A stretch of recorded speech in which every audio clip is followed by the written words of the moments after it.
កូនប្រសាកាលពីព្រៃនាយមានតាចាស់ម្នាក់និងជីដូនចាស់ម្នាក់នៅស្រុកមួយតាចាស់យាយចាស់នោះមានកូនក្រមុំម្នាក់រូបល្អណាស់អ្នកណាទៅដណ្ដឹងក៏គាត់មិនព្រមឲ្យគាត់ថាអ្នកណាតមិនជេរម្ដាយគេបានទើបគាត់ឲ្យកូនជាប្រពន្ធអ្នកនោះជួនជាថ្ងៃនោះមានកំឡោះម្នាក់មានរូបស្អាតបាតចូលទៅដណ្ដឹងកូនគាត់ថាអញឲ្យឯងកុំព្រួយចិត្តប៉ុន្តែឯងត្រូវតមជេរម្ដាយគេហើយទទួលបម្រើអញតាមពីអញទើបបានអញឲ្យឯងបើតមិនបានអញផ្ដាច់មិនឲ្យឯងទេអញប្រាប់ឯងឲ្យដឹងជាមុនលុះក្រោយទៅឯងកុំថាអញកាចណាកំឡោះនោះថាខ្ញុំបាទតមជេរម្ដាយគេបានហើយធ្វើការអ្វីក៏បានទាំងអស់ខ្ញុំបានទទួលសពគ្រប់ប្រការតាមប្រសាសន៍លោកឪពុកតានោះថាបើឯងតមជេរម្ដាយគេបានមែនឯងទៅសិនចុះព្រឹកត្រូវឯងមកវិញពីព្រលឹមកំឡោះនោះក៏លាវិលទៅផ្ទះវិញព្រឹកឡើងកំឡោះនោះមកវិញចូលទៅបម្រើឪពុកម្ដាយក្មេកឪពុកម្ដាយក្មេកនោះប្រើកូនក្រមុំគាត់ឲ្យរៀបបាយទឹកឲ្យអ្នកកំឡោះនោះស៊ីរួចហើយតានោះក៏ប្រាប់ទៅកូនប្រសាថាណែកូនចូលកូនទៅចាប់ក្របីទៅភ្ជួរស្រែចូលកូនឯងភ្ជួរដរាបដថ្មនៅឯស្រែនោះយំទេវហើយសឹមឯងដោះក្របីអ្នកកំឡោះទៅចាប់ក្របីមកទឹមហើយទៅភ្ជួរស្រែតាំងពីព្រលឹមដល់ថ្ងៃត្រង់ក៏ថ្មពុំយំក្របីដើរពុំរួចថ្មក៏ចេះតែឈឹងពុំយំសោះអ្នកកំឡោះឃ្លានបាយណាស់ទ្រាំពុំបានជេរម្ដាយថាម្ដាយអាថ្មនេះកាលណានឹងយំឡើងកំឡោះនោះជេរតែប៉ុណ្ណោះតានោះក៏ស្ទុះចេញពីក្រោយថ្មមកថាណ៎ហើយចុះឯងដោះក្របីលែងហើយទៅផ្ទះឯងវិញចុះអញផ្ដាច់កូនហើយត្បិតឯងតមជេរម្ដាយមិនបានកំឡោះនោះក៏ដោះក្របីលែងហើយទៅផ្ទះវិញថ្ងៃក្រោយមកចូលទៅដណ្ដឹងកូនតានោះទៀតគាត់ក៏បង្គាប់ដូចកំឡោះមុនតែអ្នកកំឡោះក្រោយគេមានប្រាជ្ញាគេទៅភ្ជួរស្រែវិចបាយទៅស៊ីផងលុះភ្ជួរដល់ថ្ងៃខ្ពស់ឃ្លានបាយក៏បញ្ជប់ក្របីស៊ីបាយរួចហើយក៏ភ្ជួរទៀតតតែថ្ងៃជ្រេពីត្រង់ក៏ថ្មពុំយំក្របីក៏អស់ជើងដើរពុំរួចការបើកំឡោះនោះបោក្របីទៅជិតថ្មនោះអ្នកធ្វើជាស្ដីថាអោលោកថ្មអើយយំឡើងក្របីដើរពុំរួចទេអាណិតក្របីផងទៅខ្លួនខ្ញុំអត់បើអីទេខ្ញុំមានបាយស៊ីហើយភ្ជួរដល់យប់ក៏បានដែរបើមិនអាណិតខ្ញុំអាណិតតែក្របីខ្ញុំចោះត្បិតវាជាសត្វកំឡោះនោះអង្វរដូចម្ដេចក៏ថ្មពុំយំអ្នកកំឡោះនោះក៏ពុំជេរត្បិតវាដឹងថាតានោះទៅពួនក្រោយថ្មលុះនិយាយយូរទៅតានោះមើលមកឃើញក្របីដើរពុំរួចមែនគាត់នឹកអាណិតក្របីគាត់ក៏យំក្រោយថ្មនោះឮតែទេវអ្នកកំឡោះនោះក៏ដោះក្របីឲ្យស៊ីស្មៅហើយមកផ្ទះឪពុកក្មេកវិញតានោះក៏ឲ្យកូនគាត់លើកបាយមកឲ្យអ្នកកំឡោះនោះស៊ីលុះល្ងាចតានោះប្រាប់ថាកូនអើយទៅផ្ទះឯងចុះព្រឹកសឹមឯងមកវិញកំឡោះនោះក៏លាទៅផ្ទះវិញលុះយប់មកលបចាំស្ដាប់យកការនៅក្រោមដំណេកតានោះព្រោះគាត់និយាយវេលាយប់តាចាស់ចូលដេកក៏និយាយនឹងយាយថាដូនអានេះវាតមជេរម្ដាយបាន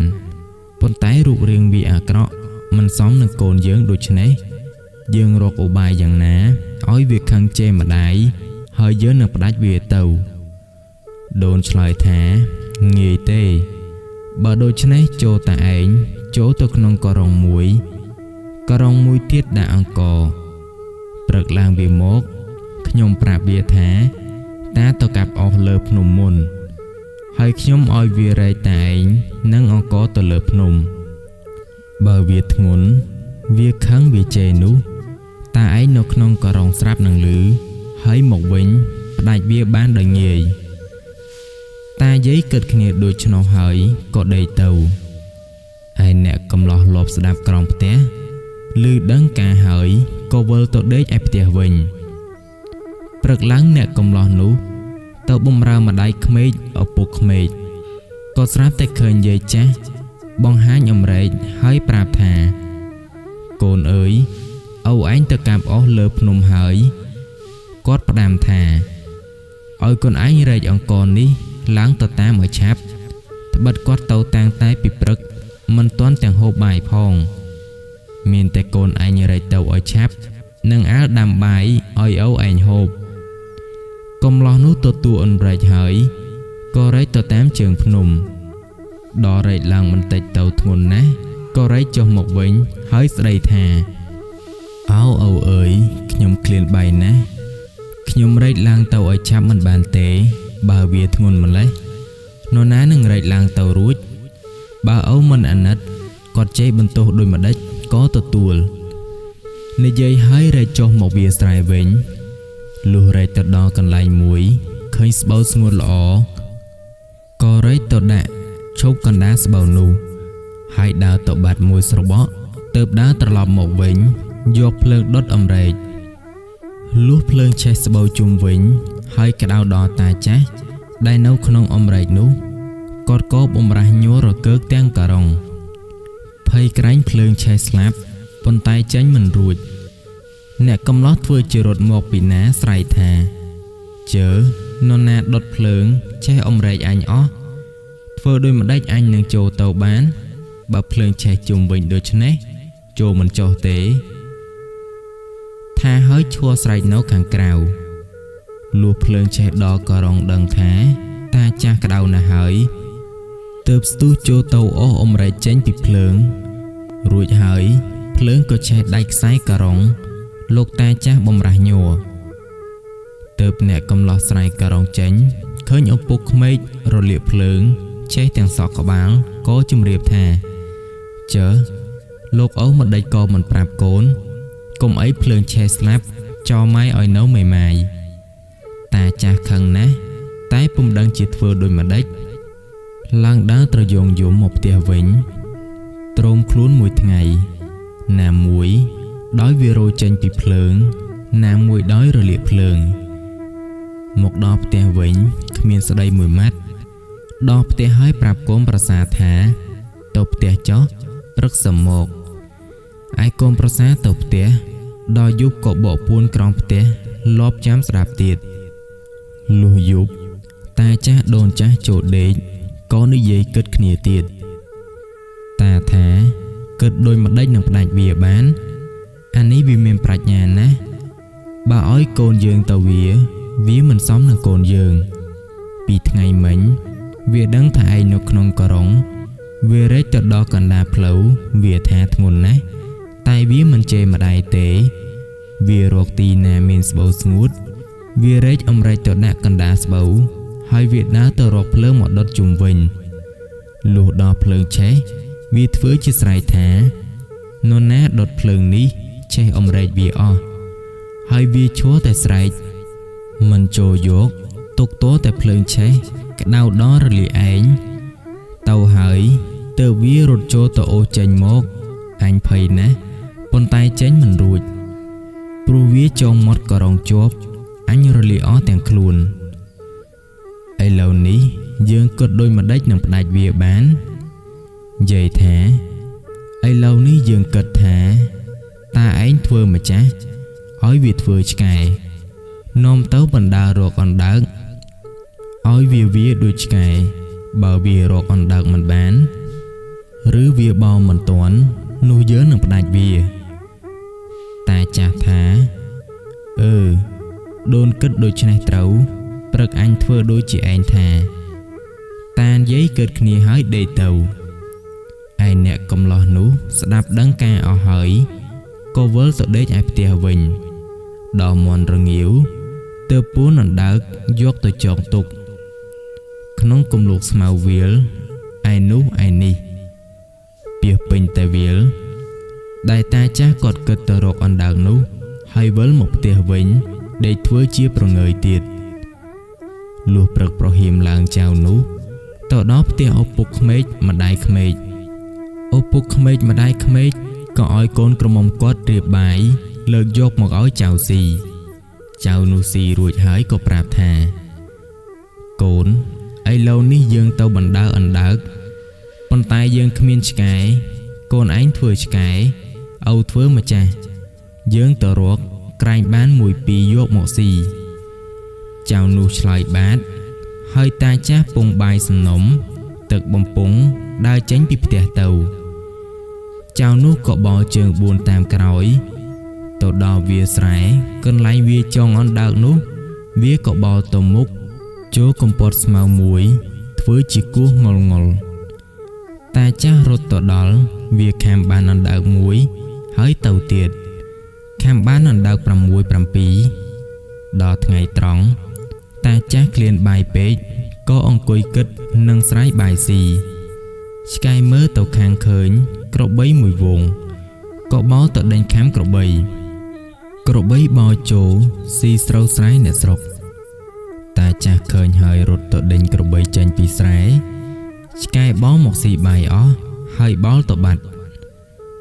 ឯឪក្មេកជាម្ចាស់ឆ្កែវើមកវិញរកបាយស៊ីគ្មានព្រោះឆ្កែស៊ីអស់ខឹងណាស់ដេញវាពុំទាន់ណាអស់កម្លាំងឃ្លានបាយណាផ្លូវឆ្ងាយក៏ខំដើរមកផ្ទះវិញទាំងអត់បាយដើរពុំចង់រួចបន្ទោសឆ្កែមិនបានត្បិតវាចំណាំអញ្ចឹងដល់ផ្ទះស៊ីបាយរួចហើយប្រាប់កូនប្រសាថាទៅផ្ទះចោះព្រឹកសឹមមកវិញដល់យកកូនប្រសាមកស្ដាប់តាយាយគិតគ្នាទៀតលុះដល់យប់តាយាយចូលដេកតាប្រាប់យាយពីរឿងដែលកូនប្រសានោះធ្វើសពគ្រប់ហើយតាឲ្យយាយជួយគិតទៀតដូនចាស់ប្រាប់ថាពីមុនវាធ្វើជាឆ្កែតែឯងធ្វើជាម្ចាស់បានជាវាធ្វើបាបតែឯងបានដូច្នេះព្រឹកនេះតាឯងឲ្យវាធ្វើម្ចាស់ម្ដងតាឯងធ្វើឆ្កែម្ដងវិញតាយាយគិតគ្នាហើយដេកទៅចៅនោះលាប់ស្ដាប់បានការហើយក៏ទៅដេកឯផ្ទះវិញទៅព្រឹកឡើងចៅនោះទៅបម្រើឪពុកក្មេកម្ដាយក្មេកទៀតតាយាយឲ្យកូនក្រមុំលើកបាយមកឲ្យវាស៊ីរួចហើយតាក៏ប្រាប់ថាកូនអើយពីម្សិលមិញឯងធ្វើឆ្កែថ្ងៃនេះឯងធ្វើម្ចាស់អញម្ដងអញធ្វើឆ្កែវិញចៅនោះឆ្លើយបាតហើយពុនបាយនិងទឹកទៅឯតាវាធ្វើជាឆ្កែបោលតាមក្រោយលុះហួសពីផ្ទះបន្តិចវាខំដើរយ៉ាងលឿនកុំឲ្យឪពុកក្មេកវាបោលទាន់តាបោលពុំទាន់ត្បិតខ្លួនចាស់ធ្វើត្រុកតាមក្រោយវាឯវាក៏បែរជាមកថាឆ្កែអីស៊ីតែបាយបងអស់ទៅមុខមិនទៅដើរតែក្រោយម្ចាស់រកអណ្ដើងមិនដេចបានថាហើយវាឆ្កែឲ្យបោលទៅមុខតាបោលក្នុងស្មៅមិនរួចចេះតែដើរតាមក្រោយរកអណ្ដើងក៏មិនបានកូនប្រសាវាស្ទើរស្លាប់ហត់ស្ទើរដៃខ្យល់តែពុំហ៊ានស្ដីព្រោះខ្មាស់កូនប្រសាលុះទៅឆ្ងាយទៅដល់ថ្ងៃត្រង់វាស្រ័យបាយស៊ីហើយវាថាឆ្កែអេរកអណ្ដើកមិនបានតែដើរក្រោយឲ្យមនុស្សស៊ីតែបាយបងអស់ហើយវាបង្អត់មិនឲ្យបាយស៊ីវាឲ្យតែឆ្អឹងឆ្កែចាស់អង្គៀមក៏មិនបែកត្បិតគ្មានធ្មេញ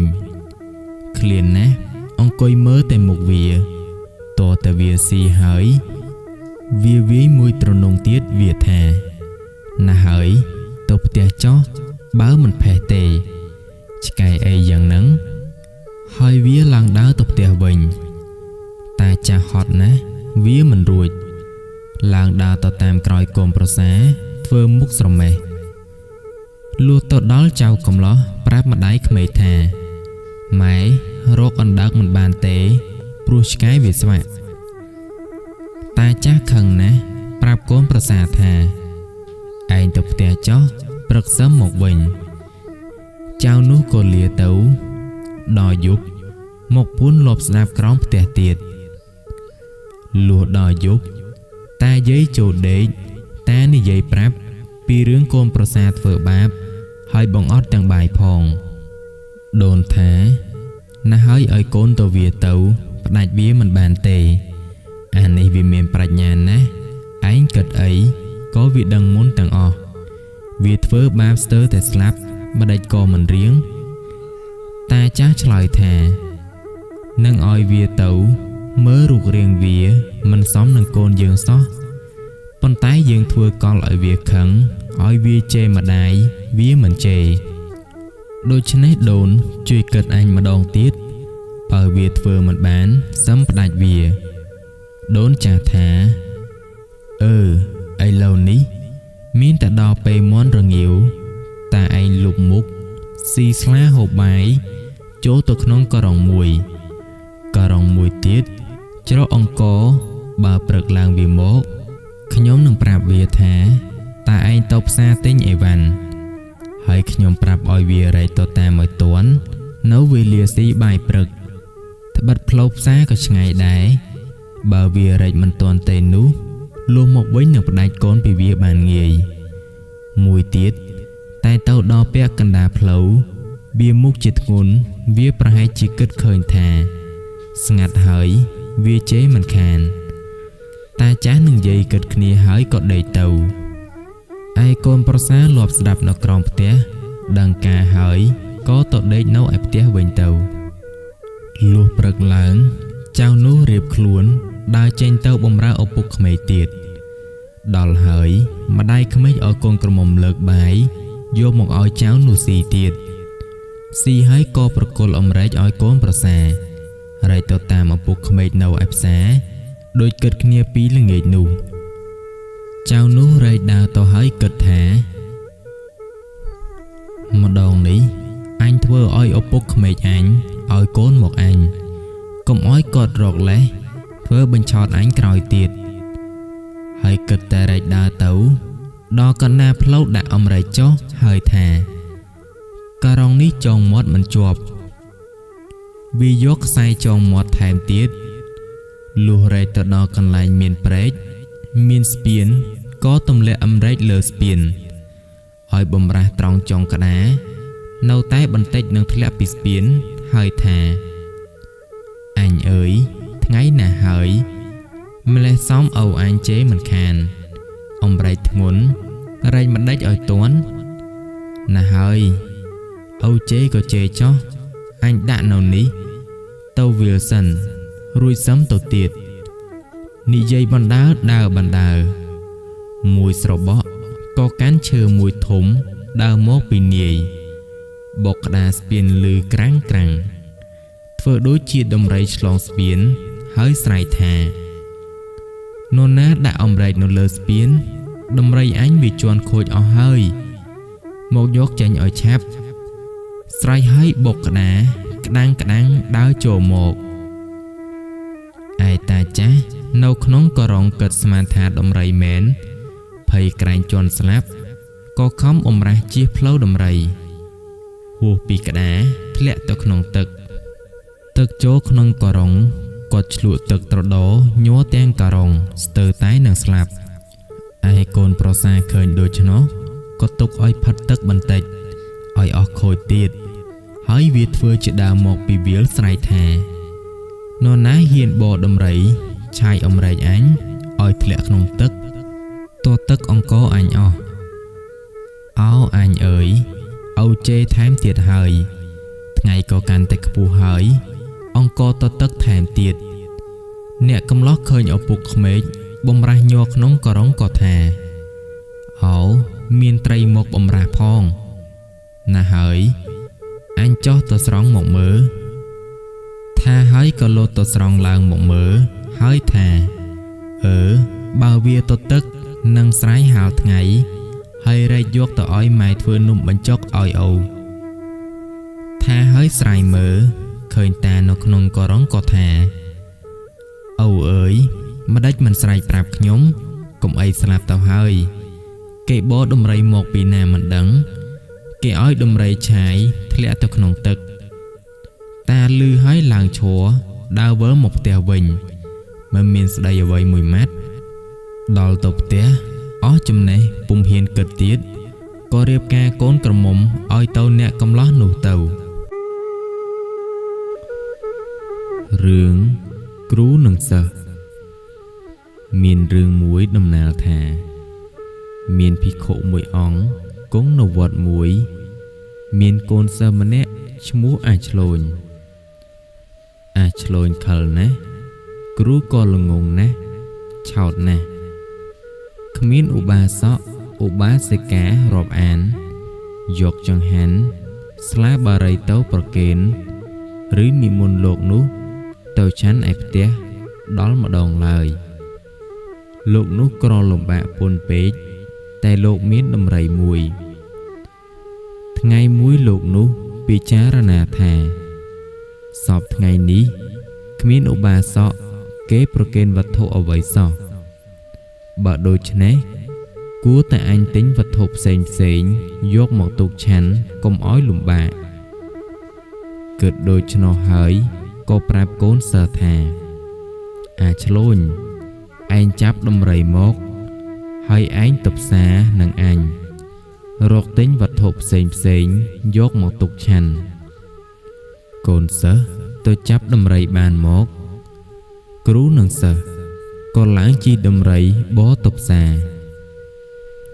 លុះទៅដល់គ្រូប្រាប់កូនសិស្សថាឯងទិញវត្ថុអ្វី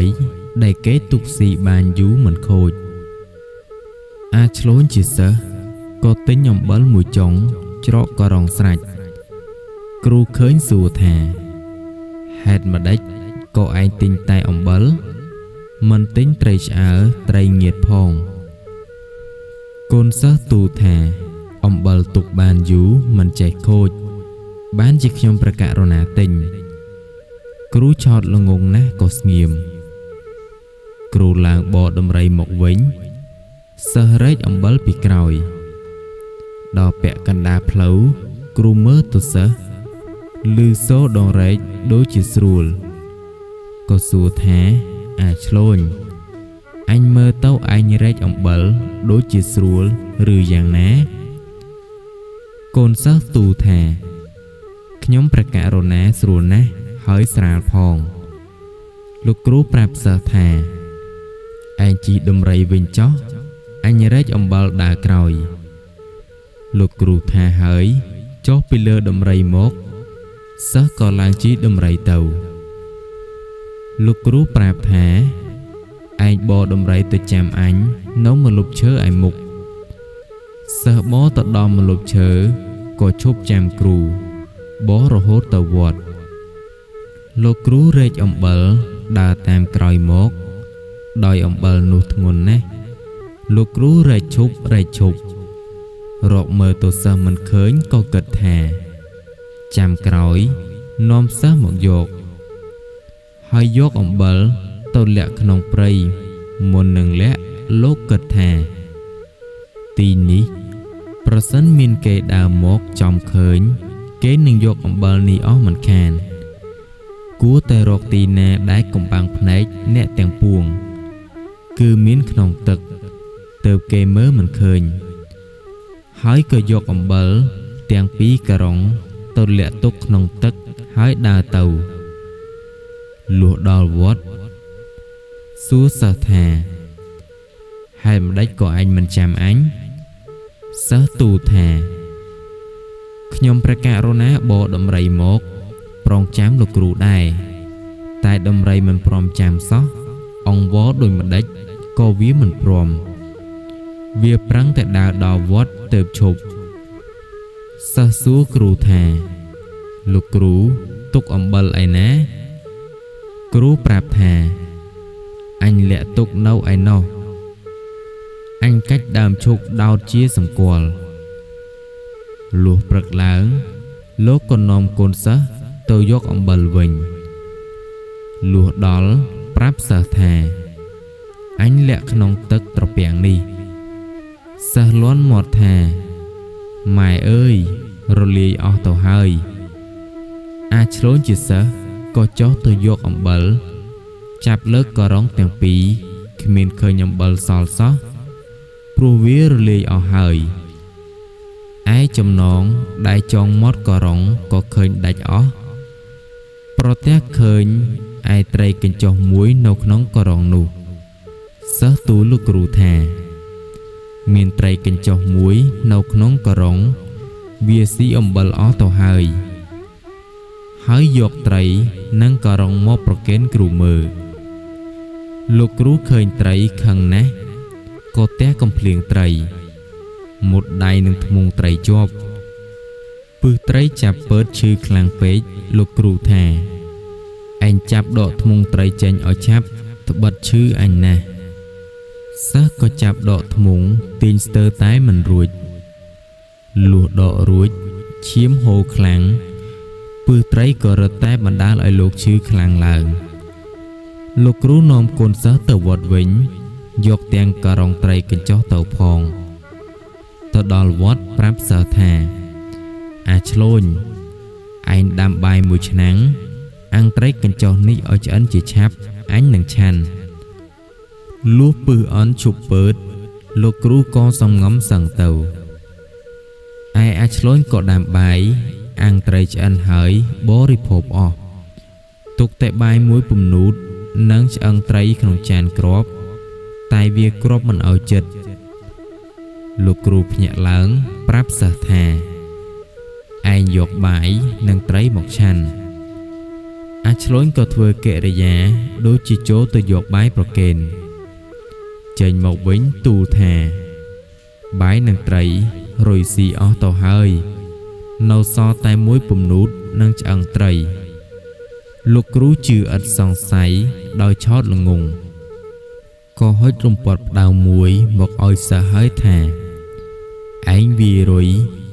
កុំឲ្យវានៅលើកុដិអាចឆ្លូនជាសិស្សក៏វារុយមិនឈប់គ្រានោះមានរុយមួយទុំចុងច្រមុះគ្រូប្រាប់ថារុយនេះវាទុំចំច្រមុះអញវាយឲ្យឆាប់កូនសិស្សក៏វាយតាមលោកគ្រូដោយវាយទៅមិនត្រូវរុយត្រូវឯច្រមុះគ្រូបែកឈាមហូរខ្ចាយសិស្សភ័យណាស់រត់ទៅដល់ផ្ទះនិយាយប្រាប់ឪពុកម្ដាយតាមរឿងឪពុកម្ដាយប្រាប់កូនឲ្យមកបួសវិញកូនប្រកាច់មិនព្រមមកលោកគ្រូទៅតាមក៏វាមិនហ៊ានមកដោយខ្លាចគ្រូវាយថ្ងៃក្រោយលោកគ្រូតាំងពិធីសូត្រមន្តអាគមស្នេហ៍បន្ទន់ចិត្តសិស្សឲ្យមកអាចឆ្លូនជាសិស្សបានដឹងថា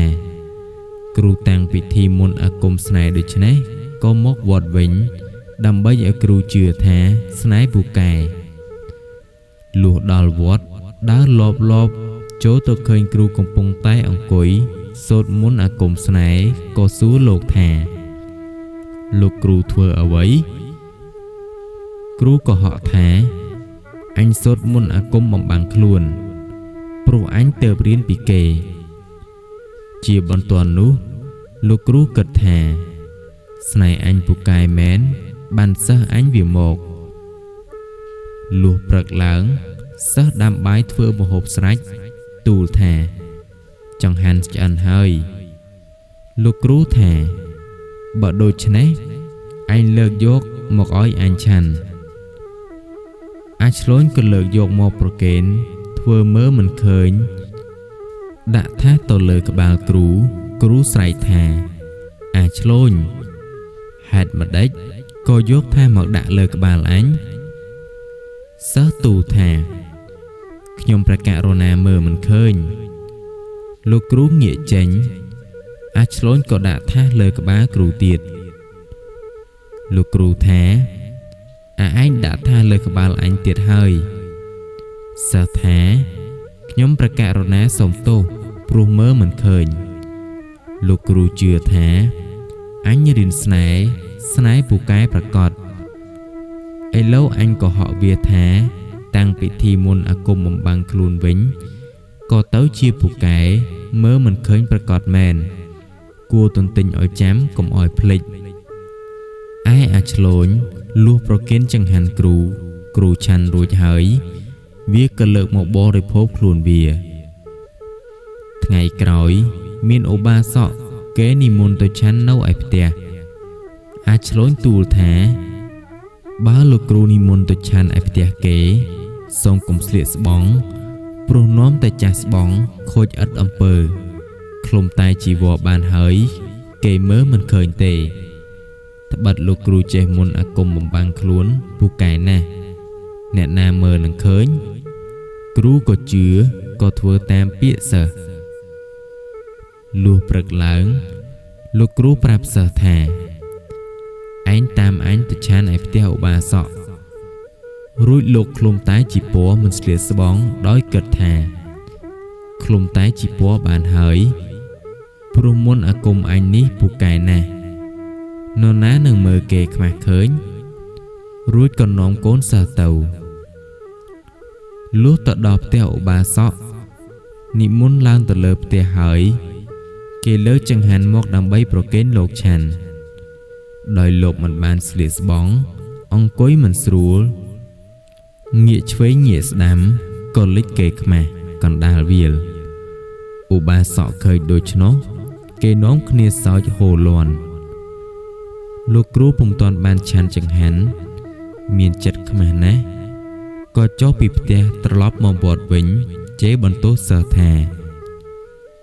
ឯងមិនអោយអញស្លៀកស្បង់ឥឡូវអញខ្មាស់គេណាស់អាឆ្លូនទូលថាលោកគ្រូកុំខ្មាស់នឹងខ្ញុំព្រះករុណារឿងនេះប្រហែលខុសត្រណមទេឬលោកគ្រូសួរថាឯងឃើញអញ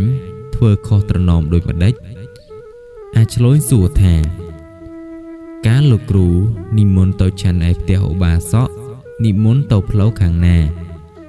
លោកគ្រូប្រាប់ថាកាលអញទៅអញចេញផ្លូវខាងកើតសិស្សថាអោច្បាស់ជាលោកគ្រូខុសត្រណមហើយថ្ងៃមុនលោកគ្រូប្រាប់ខ្ញុំព្រះករុណាថាបើរៀនមុនអាគមទាំងពួងត្រូវតមផ្លែស្ពឺសបីមួយក្រោមដើមស្ពឺក៏មិនបានវាសាបអាគមឥឡូវលោកគ្រូមួយក្រោមដើមស្ពឺបានជាខុសត្រណមសាបមុនអាគមអស់ហេតុនេះបានជាគេឃើញគេខ្មាស់លោកគ្រូបានស្ដាប់ដូច្នោះក៏ថាអោអាឆ្លូនអញភ្លេចតមបានជាយ៉ាងហ្នឹងឯងថានោះពិតប្រកបហើយលោកគ្រូដោយឆោតល្ងងក៏ជឿជាក់ឥតសង្ស័យតាំងពីកាលនោះមកអាឆ្លូនជាសិស្សនៅបម្រើដោយសុខសប្បាយទៅរឿងក្អែកមួយជាក្អែក10កាលពីព្រេងនាយមានបុរស2នាក់ម្នាក់ឈ្មោះអាខិលម្នាក់ឈ្មោះអាខូចនៅស្រុកទីតីពីគ្នាគំនិតដោយខ្លួនអាខូចជុះលិមួកដាក់ពេញពាងមួយហើយយកលិមួកលាក់បិទផ្ចិតយ៉ាងល្អមិនឲ្យក្លិនចេញក្រៅបានអាខិលធ្វើកំបិតមួយមានផ្លែប៉ិនចង្កេះអកកំបោរដងប៉ិនកដៃស្រោមធំវែងប្រហែល1លុកអាខិលស្ពីកំបិតនោះដើរទៅលក់ឯអាខូចក៏កំពុងស្ពាយពាងលិមួកនោះដើរទៅលក់ដែរអាខិលទៅពីនេះអាខូចមកពីនោះជួបគ្នាកណ្ដាលផ្លូវអាខូចពពាយនាយថាអ្នកអើយទិញផ្អកយកទៅពិសាផ្អកចៅយ៉ាងល្អស្ងោរក៏បានចំហុយក៏បានឆ្ងាញ់របស់ខ្ញុំណាស់អាខិលឆ្លើយថាតតែលក់ដាវខ្ញុំមិនដាច់គ្មានលុយទិញបើដូរជាដាវនេះព្រមដូរឬទេអាខូចឃើញដាវនោះវែងក៏ឆ្លើយថាដូរក៏ដូរអាខិលប្រគល់ឲ្យអាខូចហើយអួតថាដាវខ្ញុំនេះមុតបំផុតមេដៃរបស់ខ្ញុំផង បើត្រូវការសឹមហូតកាប់តែម្ដងអ្នកឯងកុំប្រញាប់ហូតមើលសោកទៅវិញមិនចូលទេដាវខ្ញុំពូកែខ្ញុំស្ដាយរបស់ខ្ញុំណាបើកុំតែខែនេះក្រមកជូរពេកកុំអីខ្ញុំមិនដូរទេអាខូចក៏ប្រគល់ពាងលិមួកឲ្យទៅអាខិលហើយហាមថា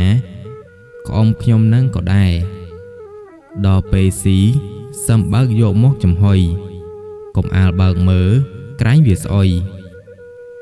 រុយបែលក្រែវាធំខ្មេះស៊ីមិនទាន់អស់វាទៅជាខានឆ្ងាញ់នឹកឃើញជីដូនជីតាបានតែខ្វាស៊ីទៅអាទាំងពីរបែកគ្នាទៅដល់ផ្ទះរៀងខ្លួនហើយទឿនប្រពន្ធកូនថាដាំបាយទៅអញបានផ្អកប្រពន្ធថាបានផ្អកពីណាអាខិលថាដូរដាវគេថាផ្អកឆាវនេះឆ្ងាញ់សាហាវណាស់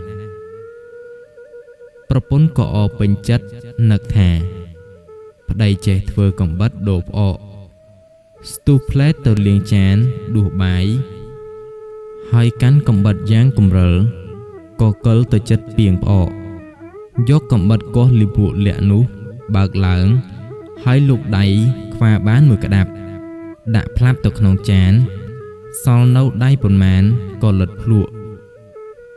មើលងើបមុខឡើងថាយីផ្អកឆាវស្អីក៏ស្អុយដូចអាចគ្មានឆ្អឹងនឹងសាច់ក៏ខ្វែកក៏ខ្វក់មាត់ផងយ៉ាងហ្នឹងតើផ្អកត្រីអ្វីប្តីថាក្រែងត្រីពោប្រពន្ធក៏លុកគោរាវរកក្បាលលុកបានពាក់កណ្ដាលក្អួតចង្អោរជាង20វ៉កដឹងជាក់ជេរលីមួកមិនមែនផ្អកបកបន្ទោសទៅម្ចាស់ដើមឆ្អើមលេបបាយមិនរួចនិយាយអំពីអាខូចត្រេកអរណាស់ដើរទៅដល់ផ្ទះអួតប្រាប់ប្រពន្ធថាលីមួកមួយពីងដូរបានដាវមួយដែរទទួលខឹងនឹងឆ្កែវានោមច្រាស់ស្លឹកជ្រៃកន្ត្រាក់ដាវលោតទៅដល់ដីបំរុងនឹងកាប់ឆ្កែសម្លាប់ក៏ចាប់ដងដាវហូតខ្វិចឃើញផ្លែដាវនោះខ្លីកំបុតគេឡើងលើផ្ទះបង្ហាញប្រពន្ធមើលហើយសើចទាំងពីរនាក់សើចហើយប្រពន្ធប្រាប់ថាប្រាជ្ញាអានោះស្មើនឹងអញទៅបបួលវាធ្វើសម្លាញ់រន់រកស៊ីពីរនាក់នឹងបានមានប្រាក់បានដោយងាយលុះទៅប្រទះនឹងអាខិលដើរមកពីនាយសើចពព្រាយនិយាយសួរថាឯងទៅណាអាខិលឆ្លើយថាអញមកសុំឯងធ្វើសម្លាញ់អាទី1ក៏ថាអញសុំឯងធ្វើខ្លើដែរហើយក៏សុកចិត្តដើរ2នាក់ទៅដល់ផ្ទះមហាសេដ្ឋីម្នាក់ចាស់ជរាឈឺស្លាប់គេដាក់ក្នុងក្តារមឈូសបំរុងបូជាថ្ងៃស្អែកចំណែកកូនចៅនិងប្រពន្ធយំសោកគ្រប់គ្នាវេលានោះអាទាំងពីរស៊ើបសួរអ្នកដើរខាងក្រៅថាអ្នកណាស្លាប់បានជាគេយំគេប្រាប់ថាមហាសេដ្ឋីស្លាប់អាទាំងពីរអ្នកគិតគ្នាថាឯងត្រូវខ្លែងសម្បត្តិមួយច្បាប់ទៅប្រាប់ថាសម្បត្តិសេដ្ឋីឲ្យមកយកទ្រព្យរបស់អញមិនឡំលាប់ចូលដេកក្នុងមឈូសអំពីលើខ្មោចសេដ្ឋីស្ដីតបនឹងឯងអាមួយក៏បន្លំដេកដូចគំនិតអ្នកនៅចិត្តមិនបានឃើញមិនបានដឹងត្បិតភ្នែកខំសម្លឹងប្រឹងឈ្ងោកមើលក្រាំងសូត្រព្រះសធម្មកូនចៅតូចធំរវល់តែយំសោកអាខូចដើរទៅរកក្រដាសបានធ្វើសម្បត្តិខ្លែងកាន់ដើរទៅសំដែងសូត្រឲ្យគេស្ដាប់ថាសម្បត្តិអំពីមហាសេដ្ឋីប្រាប់ថាចៅខូចកំសត់តាំងពីតូចជាកូនធរឥឡូវអាពុកជរាហើយកូនអើយចូលទៅយកទ្រព្យរបស់ទុកចែងឲ្យសบายចិត្តចោះកូនចៅប្រុសស្រីគេមិនសុខចិត្ត ព្រោះត្បិតគ្មានត្រាហត្ថលេខាសិទ្ធិអាខូចឆ្លើយថាខ្ញុំសូមសន្យានឹងអស់កូនចៅអញ្ជើញទៅហៅទៅសួរលោកចោះបើលោកស្ដីនោះខ្ញុំត្រង់ពិតបើលោកស្ងៀមនោះខ្ញុំខ្លែងមិនឆោតទេកូនសិទ្ធិចូលភ្លាមទៅស្រែកហៅឪពុកអាខិលឆ្លើយថាកូនសួរថាឪពុកបានឲ្យសម្បត្តិទៅកូនធัวមកយករបស់មែនឬអាខិលថាកូនអញឈ្មោះខូចវាមកហើយឬកូនឆ្លើយថាទៀនប្រុសមកហើយអាខិលថាមើលយករទេះមួយធំក្របីមួយនឹមទឹមរទេះនោះហើយយកមាសប្រាក់កែវកងសម្ពុតអាវវាស់ផ្ទុកក្នុងរទេះឲ្យលំមតែក្របីនោះអូសរួចបានប៉ុន្មានឲ្យវាយកទៅចោះកូនចៅប្រុសស្រីចាញ់ឧបាយកលអាខិលអាខូចក៏ខឹងខ្មោចសិទ្ធិស្លាប់ហើយចេះស្ដីហៅពេញជាអស្ចារ្យឥឡូវនឹងបើក្តារមើលឲ្យច្បាស់ចាស់ហាមប្រាមថាមើលមុខខ្មោចមិនបានខ្លាចដេកយប់ទៅមកមើលមកមាយម្លោះហើយក៏ជឿជាក់យកមាសនិងប្រាក់សម្ពុតអាវសំលៀកបំពាក់និងកន្ទេលពុកខ្នងខ្នើយហើយថែមតុកថាសចានល្អអំបិលប្រហុក4ក្រឡអង្ករ5ការុងដាក់ប្លង់ទៅឲ្យអាខូចអាខិលបង្វិលរទេះយ៉ាងធំជជែកយំទឹកភ្នែកឲ្យដោយខឹងដោយបញ្ឆេះទាំងស្រីទាំងប្រុសហើយក៏ដឹកក្របីមួយនឹមទឹមរទេះប្រគល់ឲ្យអាខូចទៅអានេះត្រេកអរឡើងបោះរទេះចេញទៅអ្នកទាំងអស់ដែលនៅចេះតែជ្រុលមិនស្រួលព្រោះត្បិតខឹងនឹងស្ដាយអាខិលលួចមើលនាអាយលបចេញព្រិចរត់តាមទៅបន្តិចក៏តាន់រទេះហើយនិយាយគ្នាថាយើងបានទ្រព្យរបស់តែទោះក្លៀនបាយ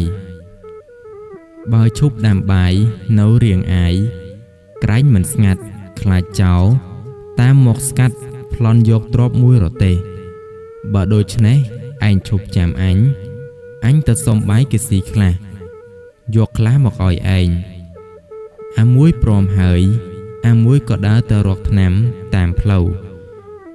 យកបោកនឹងលាយបាយឲ្យពលស្លាប់អន្តរាយនិងយកទ្រព្យរបស់ទាំងអស់តែម្នាក់ឯងអាមួយដែលនៅចាំរទេះក៏ធ្វើគ្នាដាក់ស្ទាក់ផ្លូវបំរុងឲ្យត្រូវអានោះស្លាប់និងយកទ្រព្យតែម្នាក់ឯងដែរវេលានោះអាមួយទៅសុំបាយគេស៊ីរួចហើយសុំមួយចានផ្ញើសម្លាញ់គេមិនកំណាញ់ក៏រកស្លឹកចេកខ្ចប់ឲ្យមានទាំងត្រីអាំងផងអានោះក៏លាគេដើរចេញមកហើយយកថ្នាំប្រឡាក់បាយមកដល់ខាងអាយក៏ត្រូវនឹងគ្នានោះស្លាប់អាមួយដើរប្រញាប់ចាប់បាយស៊ីទៅនឹងស្កាំអាសេរពឹសថ្នាំពុលស្លាប់បន្ទាប់គ្នាឯក្របីនោះក៏អូសរទេះចូលព្រៃរតែរតោលទៅជ្រកក្នុងទឹកត្រពាំងប្រឆាំងដាច់ខ្សែពីមដេកត្រាំទឹកទៅដល់វេលាព្រឹកមានបុរសម្នាក់ដើរទៅឃើញទ្រព្យរបស់ទាំងអស់នៅក្នុងព្រៃនឹកម្ដងភ័យម្ដងអថាឯងអ្នកក្រមិនដែលប្រទះទ្រព្យច្រើនណាស់ដូច្នេះបើវិលលក់យកទៅជារបស់ខ្លួនក្រែងពុំបានសុខក៏រុញរទេះសម្រុកទៅក្នុងព្រៃចងក្របីជាប់ត្រឡប់ទៅផ្ទះវិញហើយក៏ពិសោធន៍មាយាប្រពន្ធដោយគិតថាបើប្រពន្ធមាយាល្អនឹងយកទ្រព្យនោះទៅជារបស់ខ្លួនបើនិយាយទៅមិនចេះលាក់នឹងយករបស់ទាំងអស់ទៅជូនរាជការផែនដីជាប្រយោជន៍ដើម្បីឲ្យតែសុខខ្លួនគិតឲ្យដើរដល់ផ្ទះក៏កុហកប្រពន្ធថាអញជុះលីមួកមិញមាន សត្វក្អែកមួយហើរចេញអំពីក្តិតតែឯងអាណិត បិទមាត់ឲ្យឈឹងកុំឲ្យនរណាគេដឹងមួយជាពីរតែចូលត្រចៀកគេវាបែកការអាក្រក់ណាស់កើតមានជំនុំជម្រះសួរទៅសួរមកហើយគ្មានទាំងសាក្សីបានដឹងនឹងអាងក្រែងគេយកអញទៅថ្កាលឬយកទៅដាក់គុកប្រពន្ធមិនលាក់ទុកក៏ដើរទៅប្រាប់គេថាមានក្អែកហើយចេញពីក្តិតប្តីអញតែឯងកុំមាត់មេមួយទៀតមិនអត់ទៅប្រាប់គេថែមទៀតក្អែក5ប្រាប់លើសមួយម៉ាត់ម្នាក់ដរាបដល់ក្អែក10រឿងនោះក៏ជ្រួលជ្រាបដល់ព្រះមហាក្សត្រទ្រង់ចាត់ប្រើរាជអាមាត្យឲ្យស្រាវជ្រាវរកដល់បុរសនោះក៏ថ្វាយបង្គំគាល់ស្ដេចទ្រង់ឆ្ងល់ត្រាស់សួរថាមែនឬមិនមែនបុរសក្រាបទូលថាទូលព្រះបង្គំជាខ្ញុំក៏ហក់ប្រពន្ធចង់ដឹងចិត្តព្រោះត្បិតឃើញទ្រព្យច្រើនបុរសនោះរៀបរាប់ទូលដូចខាងលើហើយក្រាបបង្គំលាទៅទឹមរទេះយកទ្រព្យមកថ្វាយស្ដេចទ្រង់ព្រះរាជទានឲ្យបុរសនោះពាក់កណ្ដាលទៀតដាក់ឃ្លាំងរឿងកំឡោះពីរនាក់ចង់បានប្រពន្ធគេមានរឿងមួយថាមានបុរសម្នាក់មានប្រពន្ធល្អទើបតែរៀបការថ្មីបណ្ដាគ្នាទៅសួរញាតិមានកំឡោះពីរនាក់បានឃើញក៏ស្រឡាញ់ចង់បានវាក៏គិតថាយើងធ្វើដូចម្ដេចនឹងបានចៅម្នាក់ឆ្លើយថាងាយទេឯងគិតទៅរកខ្ចីរទេះគោមកបប៉ុន្តែឯងធ្វើមិនស្គាល់អញបើអញសួរឯងកុំប្រាប់ថារទេះចូលឯងប្រាប់ថាចន្ទល់ថានឹមទៅវិញទើបកំឡោះម្នាក់ទៅខ្ចីរទេះគេមកប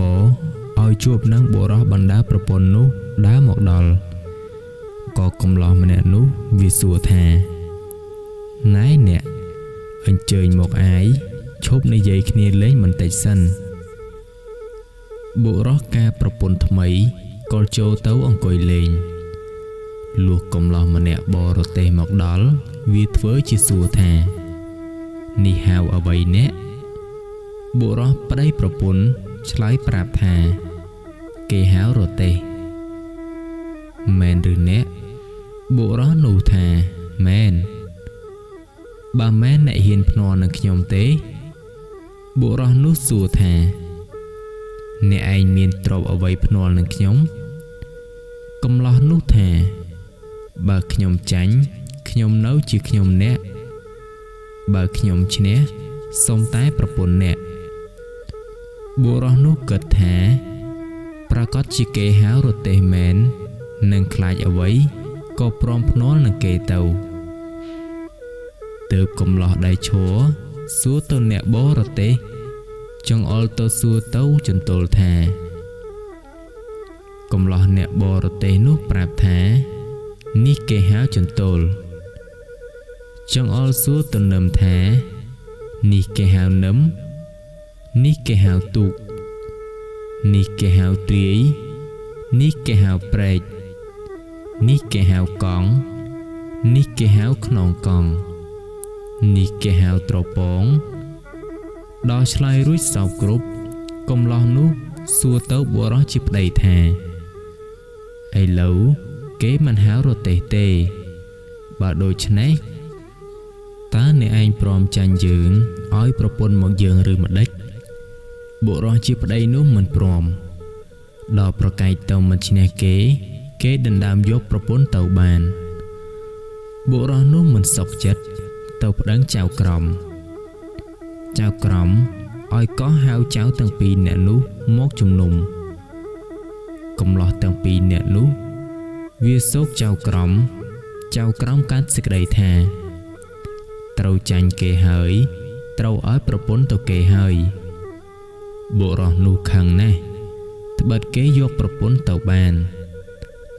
ដើរផងយំផងដើរបន្តិចទៅប្រទះសុភាទន្សាយសួរថាអ្វីបានជាយំបង បុរសនោះប្រាប់តាមដំណើរសោកគ្រប់សុភាទន្សាយថាបើដូច្នេះបងឯងកុំភ័យរកតែចេកមកឲ្យយើងស៊ីសិនយើងទៅជួយជំនុំឲ្យបានប្រពន្ធមកវិញបុរសនោះអរណាស់ខំទៅរកចេកយកមកឲ្យសុភាទន្សាយសុភាទន្សាយស៊ីចេករួចហើយដើរទៅជាមួយបុរសនោះទៅដល់សួរចៅក្រមថាលោកកាត់សេចក្តីគេនោះតើដូចម្ដេចខ្លះចៅក្រមឆ្លើយប្រាប់តាមដំណើរសពគ្រប់សុភាទន្សាយថាលោកកាត់សេចក្តីមិនទាន់អស់ទេបើដូច្នេះខ្ញុំសូមកាត់សេចក្តីនេះផងឲ្យសុខចិត្តទាំងពីរខាងសុភាទន្សាយសួរកំឡោះដែលយកប្រពន្ធគេមកនោះថាអ្នកទាំងពីរនាក់ការភ្នាល់គ្នាថាដាក់អ្វីបុរសនោះឆ្លើយថាដាក់ប្រពន្ធ